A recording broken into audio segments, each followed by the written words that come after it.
श्वेता को बोल देती हूँ, वो खाना लगा देगी सबका। सॉरी भाभी, मेरे पास वक्त नहीं है। माँ, मुझे पैसे देना, पार्लर जाना है। हाँ हाँ चली जाना, भाभी को भी ले जाना। वो भी जाने को बोल रही थी पार्लर, पर पहले ना मदद कर दे उसके खाना लगाने में। देख माँ, वो बहू है, उसे बहू रहने देना। इतना सर पर मत चढ़ा भाभी को। श्वेता, ज्यादा मत बोला कर। बहू और बेटी में कोई फर्क नहीं होता है। जा जाकर काम कर। ननद को माँ का भाभी से इस तरह प्यार करना बिल्कुल अच्छा नहीं लगता। वो बार बार किसी न किसी तरह माँ को भाभी के खिलाफ भड़काती रहती, लेकिन कोई फायदा ना होता। एक रोज, अरे बेटे किशन, जा बहू को कहीं घुमा कर ला। सारा दिन घर में काम करती रहती है। हाँ हाँ माँ, हम लोग जा रहे हैं ना गोवा। अच्छा जी, भाभी ने तो हमें बताया भी नहीं। वैसे तो सारी पंचायत करती है, ये गोवा वाली बात क्यों छुपा गई हमसे? अरे क्योंकि उसे खुद नहीं पता था बहन। मुझे टिकट सस्ती मिल रही थी तो मैंने बुक कर दिया। हाँ शिखा, पैकिंग कर ले, संडे हम जा रहे हैं गोवा। दोपहर में शिखा पैकिंग कर रही थी कि सास आ जाती है। ये क्या बहू, साड़ियाँ? अरे गोवा जा रही है घूमने या फिर शादी में मायके हैं? माँ जी, ऐसा कुछ है ही नहीं, समझ में नहीं आ रहा क्या रखूं कपड़े में। अरे तेरी और श्वेता की साइज तो एक ही है। उसके कुछ मॉडर्न कपड़े ले ले, आकर लौटा देना। हाँ माँ जी, ये ठीक रहेगा। शिखा श्वेता के पास जाती है और उससे कपड़े मांगती है। ना जी ना, मैं अपने कपड़े ना दूं। वैसे भी फैल जाएंगे मेरे कपड़े, बहुत महंगे वाले हैं। शिखा मुंह लटकाकर कमरे में आ जाती है तो सास कहती है, चल तैयार हो जा, तुझे मैं शॉपिंग करा कर लाती हूँ गोवा की। बस फिर क्या था, सास बहू निकल जाते हैं मार्केट और एक से बढ़कर एक ड्रेस खरीद कर घर आते हैं। पहले बता देती कि नए कपड़े दिलाने वाली है भाभी को, तो मैं अपने ही दे देती ना भाभी को, मुझे दिला देती नए कपड़े। देख श्वेता, परिवार का मतलब सबके साथ रहना होता है, ना कि सिर्फ अपना सोचना। वैसे भी तुझे अच्छे संस्कार सीखने चाहिए। और रही बात कपड़ों की, तो शिखा, आज से घर पर भी तू मॉडर्न कपड़े ही पहनेगी। कोई जरूरत नहीं है ये साड़ी वाड़ी लपेटने की। अब क्या था, घर पर श्वेता और शिखा एक जैसे रहते। एक बार पड़ोसन आती है। अरे बेटा, अपनी माँ को तो बुलाना, जरा बात करनी है। शिखा सास को बताती है और रसोई में चली जाती है। ये आपकी बेटी बहुत बड़ी हो गई है, इसके लिए एक रिश्ता है, कहो तो बता दूं। ये बेटी नहीं बहू है, घर में सब एक जैसा ही रहता है। वैसे मेरी बेटी भी बड़ी हो गई है, कोई रिश्ता हो तो जरूर बताना। पड़ोसन रिश्ता लेकर उन लोगों के घर आती है। तब श्वेता की होने वाली सास कहती है, तो ये घर है, कितने मंजिल का है? और ये बहू ने आपकी क्या पहन रखा है, जीन्स टॉप? अरे भाई, साड़ी वाड़ी नहीं है क्या इसके पास? देखिए, सर्दी है तो साड़ी में बहू कैसे मैनेज करती है। वैसे पहनती है साड़ी भी। देखिए, हम लोग ठहरे पैसे वाले लोग, कोई कमी नहीं है हम लोगों के पास पैसों की। बहुत पैसे हैं, जमीन, नौकर चाकर, कार, सब कुछ।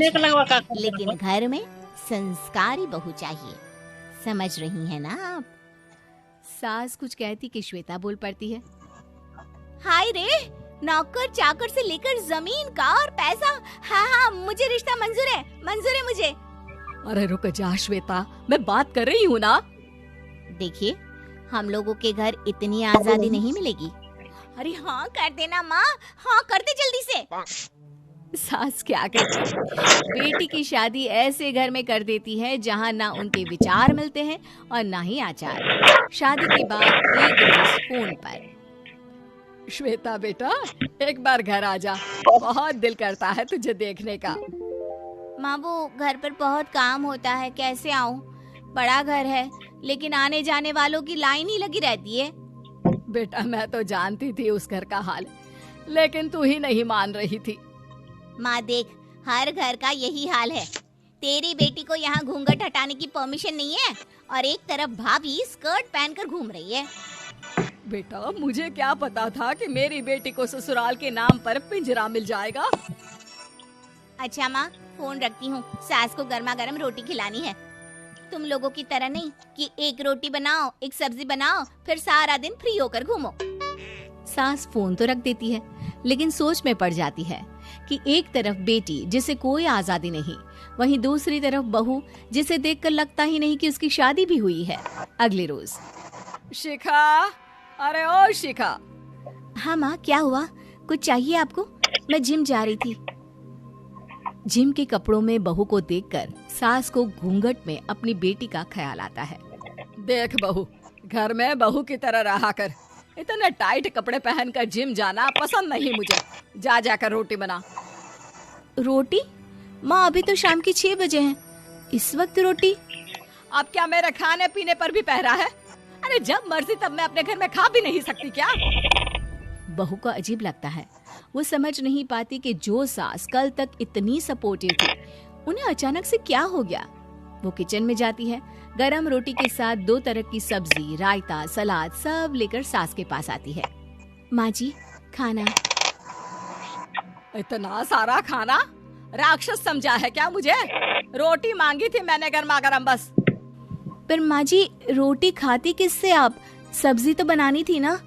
अरे भूख मर गई मेरी तेरी बहस से। जा जाकर काम कर, अंदर पूरी रसोई साफ कर। बहू अंदर चली जाती है। थोड़ी देर में श्वेता घर आती है। अरे शिखा, जल्दी से चाय ला, पकवान बना, मेरी बेटी आई है। अरे नहीं नहीं माँ, ड्राइवर बाहर खड़ा है।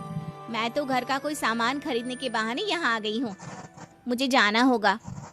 अरे बेटा, पर कितने दिनों बाद देख रही हूँ तुझे, रहने आ जाना 2-4 दिन के लिए। आ जाऊंगी माँ, जब मेरी सास मरेगी तब। मैं तो रोज मन्नत मानती हूँ कि मेरी सास मर जाए तो अच्छा है। अच्छा चल, जा रही हूँ माँ। हे भगवान, कैसे कैसे दिन देखने पड़ रहे हैं मेरी बेटी को। सास अंदर जाती है, जहाँ श्वेता की जिम वाली सहेली का फोन आया होता है। क्या बात है, आज जिम नहीं आई? अरे पता नहीं यार, आज माँ को क्या हो गया अचानक। पर खैर कोई नहीं, लगता नहीं कि मैं अब जिम आ पाऊंगी। शिखा स्पीकर पर बात कर रही थी, जिसे सास सुन रही थी। यार ये सास ना होती ही ऐसी है।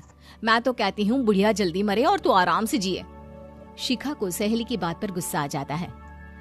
माँ के मरने की कौन सा बच्चा दुआ मांगता है मोहिनी? आगे से ऐसी बात मेरे सामने मत करना। हमारे घर की शोभा ही माँ है। क्या हुआ जो थोड़ी सख्ती दिखा रही है? उसमें भी कोई ना कोई उनकी भलाई ही होगी।